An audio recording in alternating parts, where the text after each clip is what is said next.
So la tu sile Ioane mtau pe suma lima fai upe valu. Ioane suma lima fai upe valu. Praise the Lord. E vi ia lo tamai le nei mea. Pea o tau fua tele mai. Ona fai ai lea o tau mauso. On fai tau le na o le fai upo le na o le maua mai ai fa autuina o le maftanga le nei tau sanga lua afe lua sifuru matfa.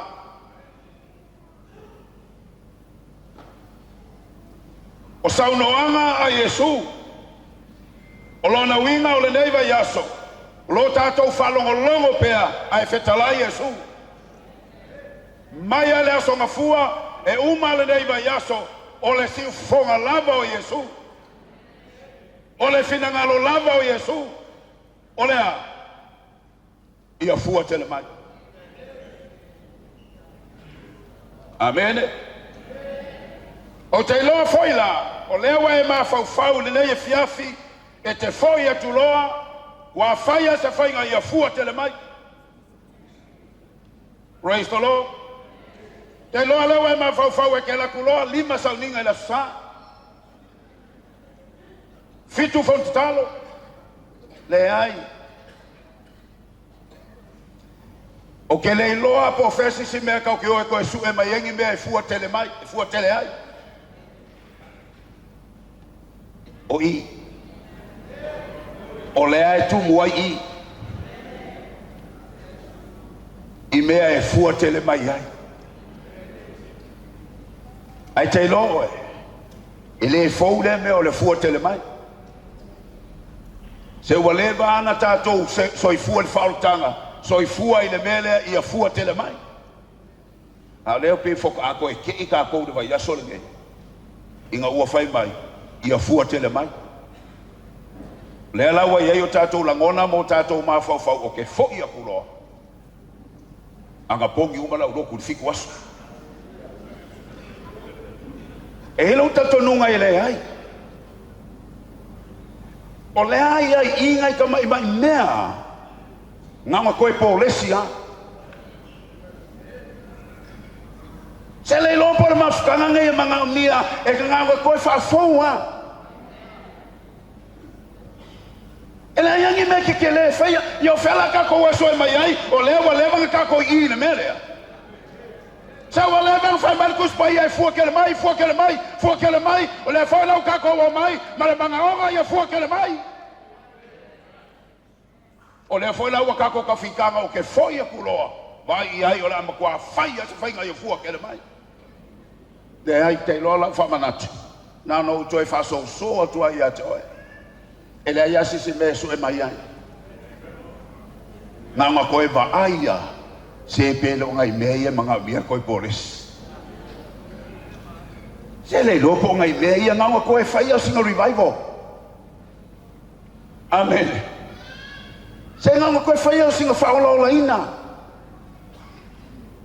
Ngā vai le koe kukongo, ola, fua, ai aonga fua, e fua kele mai. Praise the Lord. Hallelujah. Whai mai ia vi ia hai lo tama. Glory is the result of demonstrating a remarkable qualities. Glory. Whamtalanga na lupu glory le manau mia. Wa alfaunga leo le meo le manau a ia fua. Ia bi ia le tua. Hallelujah. So lela whamtalaina lupu glory. Glory is the result of demonstrating a remarkable qualities. Amen. Amen. So aola ina matautia le fua tale mai. Kasi al mele manga mia. Vi ia tama. Vai pelo le mele wa makain kau le fua. O nganga maua ngai fua. Vi ia lo oi. Ngai ngeia apuki le fua. Awa maka fai o vi inga. Se le ai o le menga o le fua ke le ai. Yo la oso a fai di inga ele kau mingi fua nga apuki mela oso. Le ai o le mele manao e fua. Ia vi ia le tua. Alona tau unga e fai ai o e mafao. Amen. Ia a fai dai le fua le vi ia o ke le lora po feo mai e ngei mauso. Le lo ke fai a ko le fua la kala il mera. Fua tele mai vi ia tama ona fai ai le o to maso. A fai dai le fua le vi ia kama a le o fa lai maso. Amen. Hallelujah. A le manina fai mai fua tele mai. Vi ia tama ona fai ai le o to maso. O lona winga e maua so pe a fua tele mai vi ia tama. Ai a fai loa so i le lalolangi. E i loa o tau o so e le lalolangi pe a o tau whearwhani. Se ne ropo le mele wa kau le maua niso o fua. Amen. Wa fe ai ngai fua. Praise the Lord. Le langa le fai mai a fua tele mai wa fai o tau maso. Ai a fai loa o kau le lalolangi o le whearwhani. Amen. O le mea fui leo kau nei loa isia kako assembly. Se ua koe wheku ia le assembly ia. Amen. O le mea leo kupu isia kako kau mawhainga. Ua peise i ngā vea kako mea le whai. Ua le aingi polo kalame o e su e maingi a nganga. Awa ngā whakarikat kingi a nganga e o mai. Amen. Alau whakarikat kingi ngā. O ngai ke ngofo ma teksi ka ako lesi au roku. Ku'u ngā au roku ai o mai. Ngā whakarikat kingi alau mele whai. An mole ngā vea. A o lesi au le lafi. E ofar kako au e su e mai. Al mele ia ngā whakarikat kingi a. A le lau whaki a koe. Le anganga ngā le kifa mai. E le se anganga fōu. Ke roa le anganga ngā. O lau whai ngoi nunga al makoloko. O le momo transfer.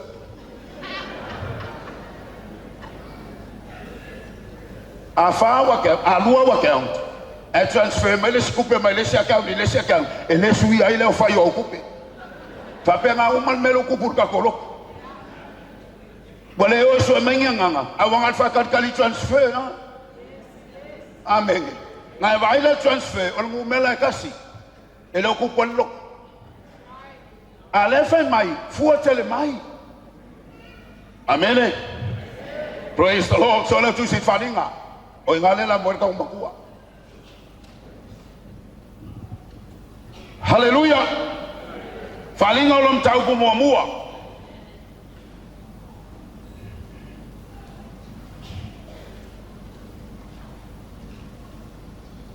Wharinga o lom tau pu mua.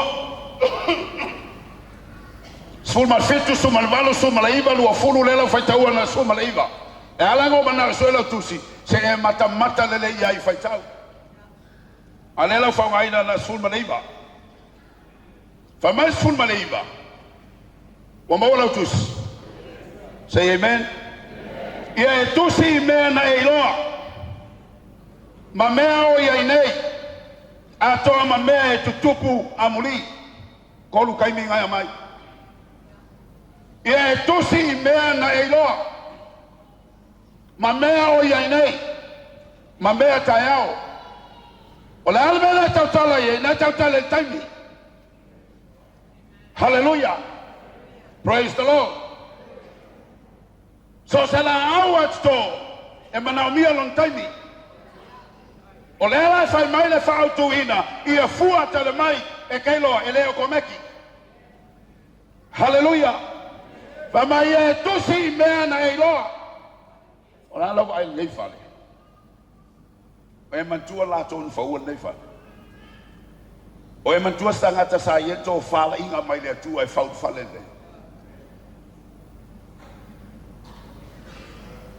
Say amen.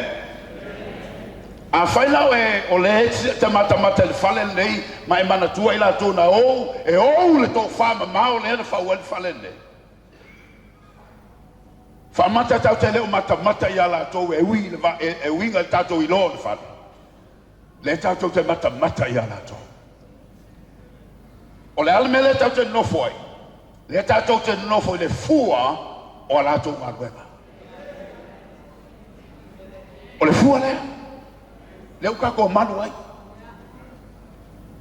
Lea lava tatou o mai fai mai lea. Ma mea oi ai nei. Lona winga o le manaonga le nei fale. Ia tutupu mai ai, mai ia fua tele ai, le kalesia le tua. Au fua o ngā luenga nā matamaito ina. Mo le alfa moi, mo le tukulanga le iari ali mai. La tau te avea le ngā luenga ataya. Amene. Praise the Lord. Ia tusi mea na iloa. Ele manatu la uso ele au atamai tu spaia.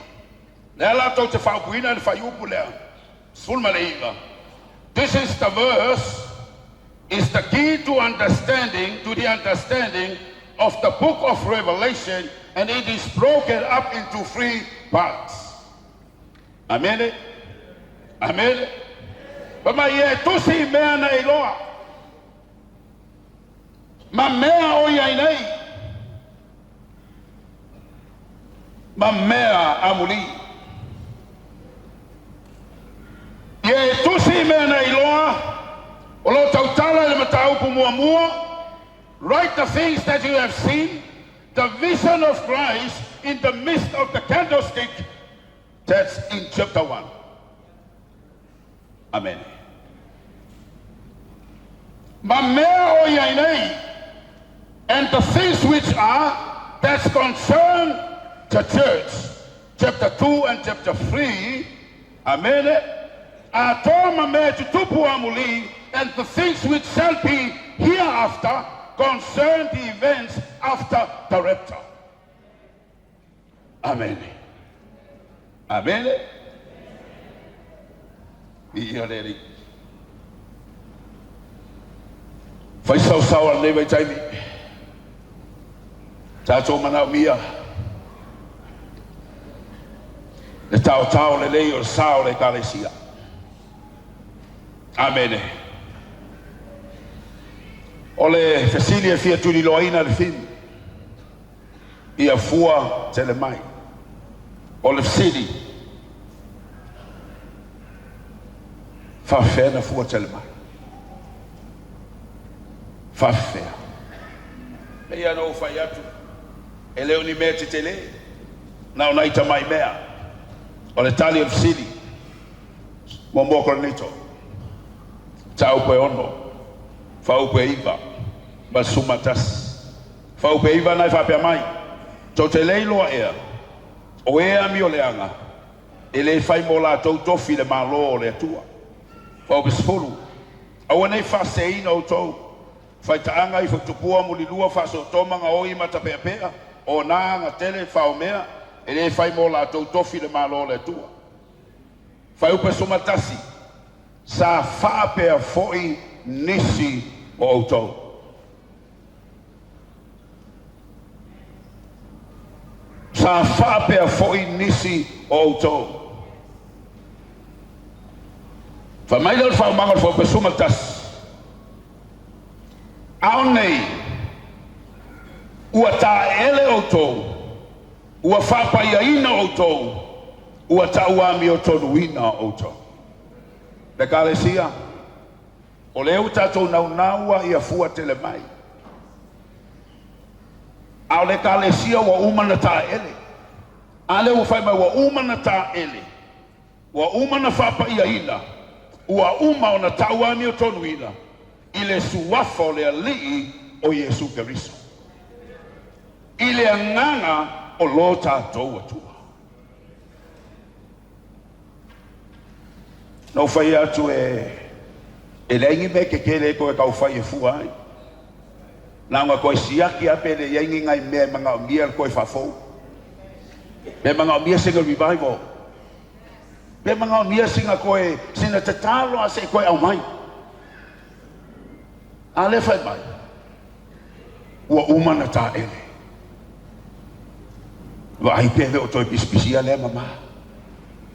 Wa uma na whapa ia ina. Ua uma na taua mi o tonu ina. O mea ia e tonu. O mea ia na tātou maua le taimi na tātou o mai ai le whaolotanga. Tā ele, whapa ia ina, taua mi o tonu ina. O mea ia e tonu. O lea tātou te ola i te tonu o le whaolotanga. Langa mana miel tā ele. Mana miel fa mama. Mana miel fa paia. Mana miel taua mi o tonu ina. Ele ma faina fua. Pe a fai ele ola i mea ia. Ale fa mai sa pe a foi o tou. Sa ola o tou le ana sala. A ona po nei. Ua whata ele ina. Ua whapaia ina. Ua taua mi o tonu ina. Le ai o le fua le whapeo na atua i ai mea ia. Le ai tu maua mea ia tolu alfisilia. O le ale mea o le fua i le kalesia. Le lopo se mea o mea ia. Amene. Le lopo le fai aka ko mea ma le ambio le kong. Praise the Lord. Lo lopo le fai aka ko fai unga i le mea malia e tangata. Se vai pele ongo koe fai se fai nga ia mea. Vai pele o le mafutanga le nei e toia u kalu ainga i mea ia. Le lopo uawa e koe palapala. Ai sa whaapea fo i outo. A ona pole ua whata ele ina outo. Ua whapa ina ina. Ua tauami o tonu ina.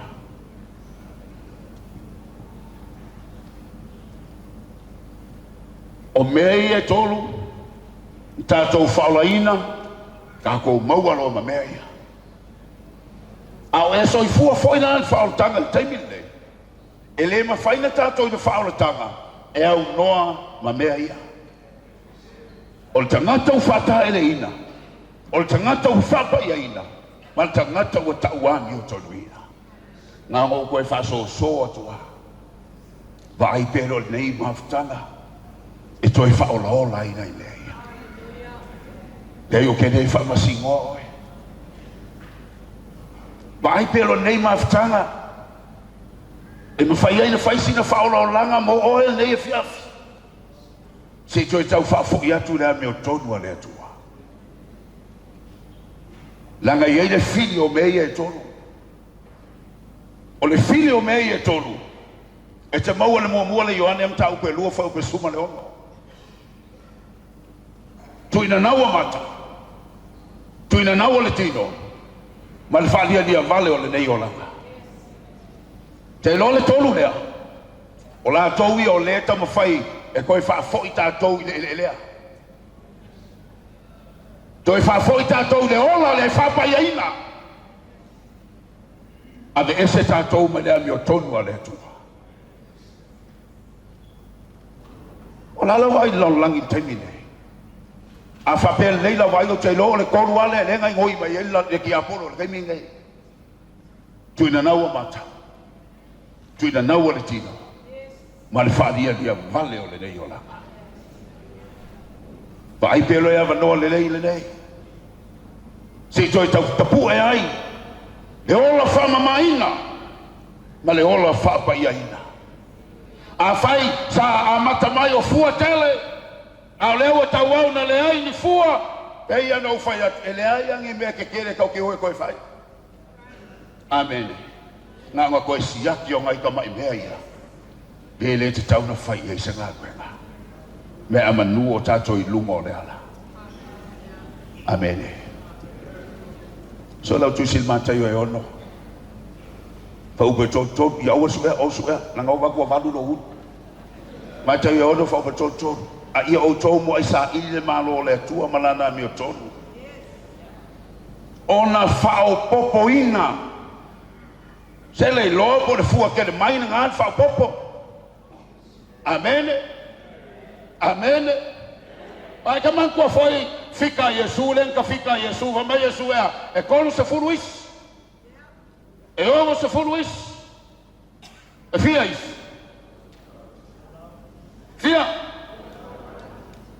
O le mea la leo whae leo tala. Sa ka kauang whaonga Yesu ma le iwa sfut. Langa lau ke waku a le count of 30 days away. 30, 60, 90. Ai oso se lau. Whamaka ilo le mele ta o le fua tele mai. Amele. Longa winga a kolo sfuru a ngai fua. Praise the Lord. Longa winga a ongo sfuru a ngai fua. Whiololo. A le fua tele. Le ua pa Yesu se lau. Longa winga a wala ko o la vea ma le iwa sfuru. Ele se fokele. Fai mai le ata normal fe fiti uta.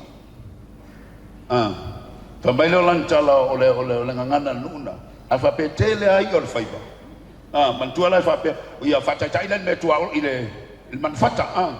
A fa pe le manfata tele. Ia fa pe la ngat sabon. O ka se mangufaka.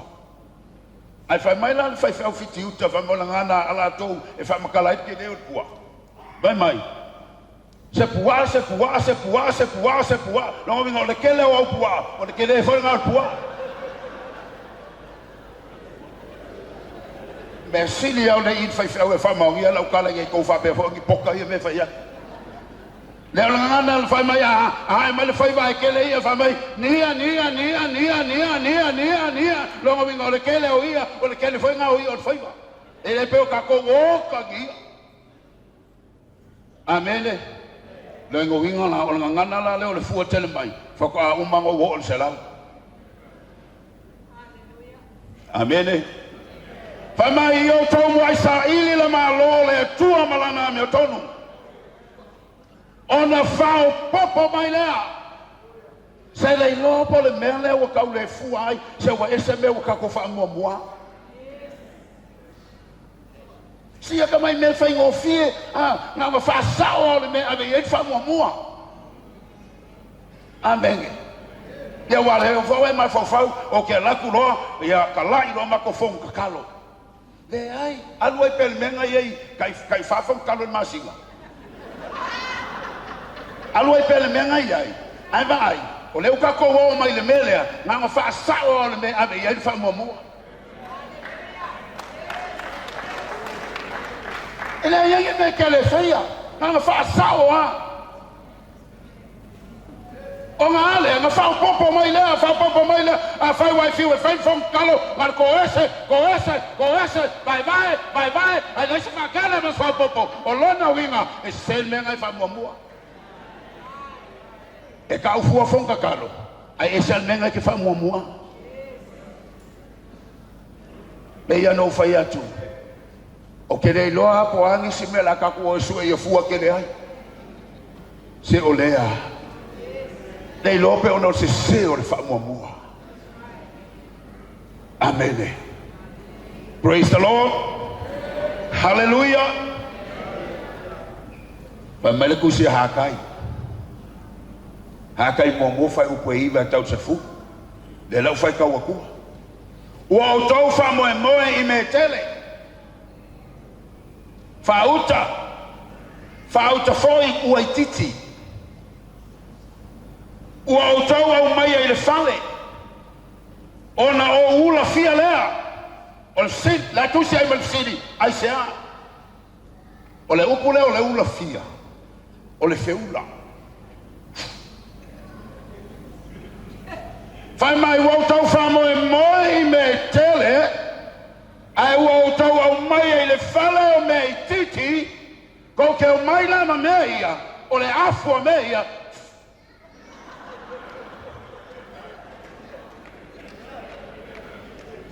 Anu kou whare whai kaunu me hakai no kwa kwai. Hakai mua. Hallelujah. Praise the Lord. Wha upo hiwa kau se fulu.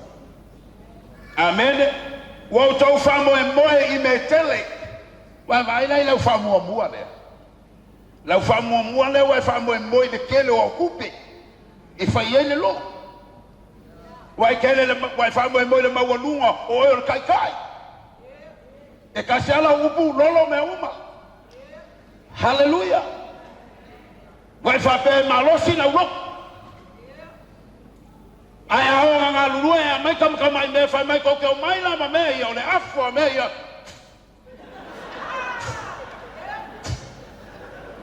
Ya lo ponga yo le ula fia. Lona winga ole feula esi. Na lai ko e kua I lo ma fisili aisea. Aisea.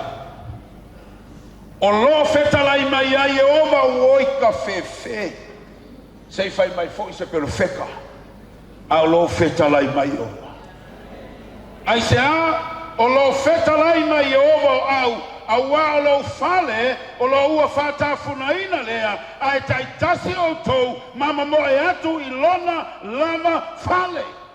O lea lewinga, o whamu a mua, o kako, manga onga, ma mea kau ke manga ngā wai, ai whamu ni muli le tua. Se vai ko le mele wa le fua, I ngā lue ngā le tua. Langa so se mea e ave ila u whamu a mua, e manguia. Langa a whamu a mua e ave ila u kaimi. E ali ai lau kupe, e ali ai lau me kokingo, e ali ai lau mafaufau, e ali ai lau malosi. Amenge, alonka uma e manguia. Praise the Lord, fau pesfuru. O le mea lea, vai la mea, le lopo ngai mei o kako fiu e kau pamo le mea I le fu. Uma feka laisa. Fai mai lea fau pesfuru. O le mea lea, ua tawhia ai ele langi I o tau lunga ina nei te tō mai le sau o le lau ele foi ua tawhia aua nei fua. Wow! Woohoo! Aisea, se whamamua. Tele wale fua le lele. Awo foi se sau wa makua makukua. Aisea se whamamua. Amen. Ai whai mai ai Yesu I o tōmu aisa ili. Le maa lo le atua malana me tonu. Ona whaupapo lona winga ako mai kako fim ona fuakele a ia le pea whamuamua le atua I meuma.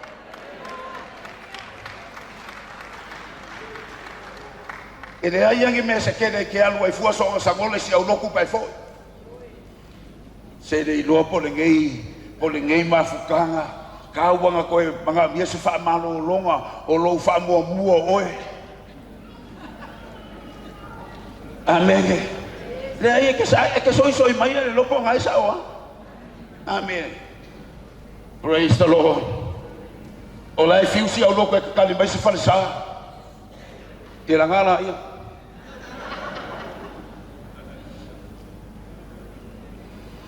Hallelujah. On city. Fape feo tato famo mo le tu. Fape feo tato famo mo le tu.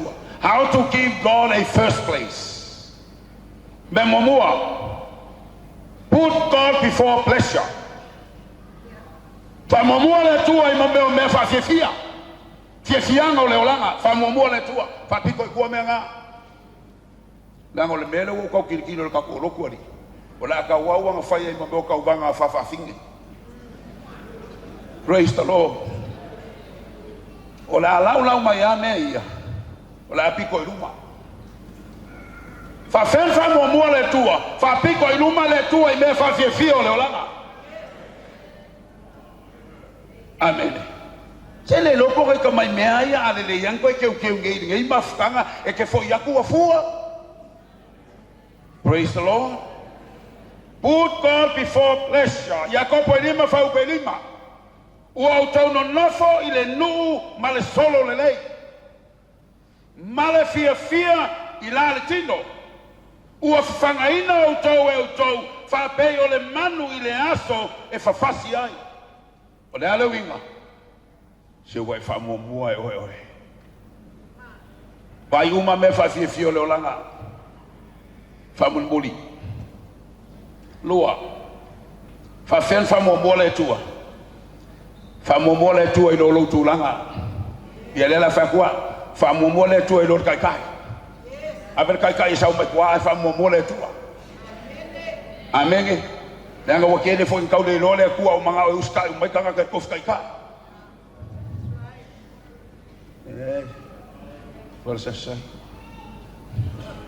Amen. Praise the Lord. Famua le tu. Lua tolu. Fa mai le yone di ma fa pe fafa. Nat fam talei del meto. E ma fai fa pe fe on ta tonu o to e mana na le vi ingo le tasi le tasi. A le vi inga mai le tu e to tasi lava. To te le sa idia. La lo wingo mede. Wai fa mo su engo so vinga. O le ma au loko e. Ele se ma au loko le kua. Praise the Lord. Amen. Me fa mo le tu e lo au me totino. Amen. Praise the Lord. Tato wol va mo. Praise the Lord. Ona se fainga e toi fua. Tato foi mal tu sila Yohane suma lima. Praise the Lord. Yohane suma lima fa mo ta lo suma fitu. Fa upo mo la ta suma tasi. Na ta tala Yesu ile our relations to Christ. Le la yelfin. Amen. De Galatia tautala maleava au tato iai le matau pe suma limo le Yohane o lo tau mawhaia Yesu e pia le unity tonu la ngadwenga. Hallelujah. O lo tau mawhaia Yesu e tau e kau whapipi mai ia le nganga leo le ngalulu e fatasi le nganga leo le loto e tasi le nganga leo le ngalulu e le manatu e tasi ele ia faina po New Zealand po Australia ai fai o tatou le Assemblies of God o le au ngā luenga le tua o le ala tau fai Yesu i le mele sei le lopo le mele o le ola i Australia ia Samoa au gata o le a o le kako fai kio foi o le ala tau fai Yesu i fai upu ia mo tau sumaltas o le tau fai Yesu ea ina ia mawale our relations to Christ in union and fruitfulness. Le tau tala Yesu i le Galatia ele whaingatang toi whafua ele whaingatang fua tel mai langa wa levan ta toi lola a wala fua pa wan mea se vai pele o nai mea la iti o le wa kupon whale kong. Amen. Hallelujah. Awa kau ke mafuka ngi mafuka se ai le lopo lai mui ai le simkanga luenga. Hallelujah. Praise the Lord.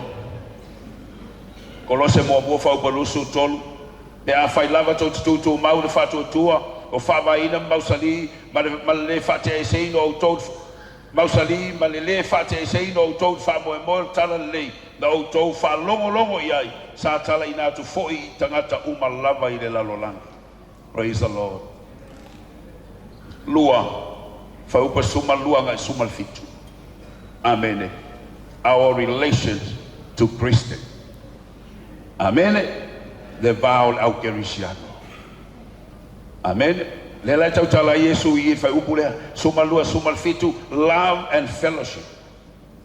Love and fellowship. Ola winga na nei fa moe. Tatu o mai se tatu o mafuta. Hallelujah. Ola upolo inga le nei I o tau fe alofani pe ona o alofa atu ia te auto. Efeso e fafa upe loso malimo le nei I o tau tu eset pepelo. I e tau taltala fa maoni le tasi le la te tua oi. Awa oi tu tino lava I tatou o le tasi I le tasi. Lau sapate via I le tua. Hallelujah, hallelujah. Paenga mole mole fa upe sumal valu loso malfitu. Our relations to the world. Amen. Langa ka ua ka ko ilo tato sota inga mbane la lola. Amen. O le tau tala ia Yesu I. Yohane suma lima fa upai malu. Hallelujah. E vi ia lo tama. E au tau fua tele mai. Le Galatia. Ele ia se mafua I ona fua tele le Galatia. Tātou wha moe I le nganga pa ia o le tua. Ma ai lau mafutanga mai Yesu Keriso wa o Yesu Keriso ane whapai o ia o le mine moni. Ai mana umia le lai pi pea I le mine moni. Whai ua istautalanga. Hallelujah. E mawhai o na fua tele mai. When we come to Jesus as our Savior. Church, we come to Jesus as our Savior. Hallelujah. We learn of Jesus as the teacher. Tato fatanga Yesu e awa o mai tato. Melon tolu, we follow Jesus as the master. Amen. Tato muli ya te iyo iyo le matai. Tato fataitai ya te iyo iyo le whaia onga. Me muli, we abide in Jesus. He is life. Amen. Mautopa te via I letu.